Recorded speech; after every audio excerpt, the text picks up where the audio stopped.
সবাইকে শুভ অষ্টমী।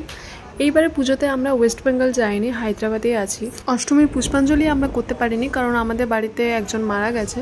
তো তাও আমরা ভেবেছিলাম যে খ্যানের টাইমটাতে আমরা যাব, কিন্তু একটু লেট হয়ে যায় আস্তে আস্তে। ফটো টোটো নেওয়ার পরে 3টের মতো টাইম হয়ে গেছিলো। তো এখানে আমি বেদান্তের জন্য খাবার টাবার সব নিয়ে গেছিলাম আর ওকে খাইয়েই নিয়ে গেছিলাম। আর আমরা তো বাইরেই খেতাম। তো এখানে তো অনেক রকম বেঙ্গলি স্টল বসেছে। সপ্তমীতেও আমরা এসেছিলাম বিকেলবেলাতে। আর অষ্টমীতে আমরা ভেবেই রেখেছিলাম যে একটু জলদি করে বেরোবো আর লাঞ্চটা বাইরেই করব। অষ্টমীতে আমরা যেহেতু নিরামিষই খাবো ভেবেছিলাম, তাই রাধা বল্লভে খেতে এসেছিলাম, কিন্তু রাধা বল্লভে কচুরি এগুলো পাওয়া যাচ্ছিলো। তো এখানে পেটাই পরোটা পেয়েছিলাম, তো ওটাই খেয়েছিলাম। কিন্তু অনেক যেহেতু খিদে পেয়ে গেছিলো, আর পেটাই পরোটা সুশান্তের খুব ভালো লাগে, কিন্তু ঠান্ডা হয়ে গেছিলো। আর কি করা যাবে, অনেক লেটেও করে দিয়েছিলাম না আমরা।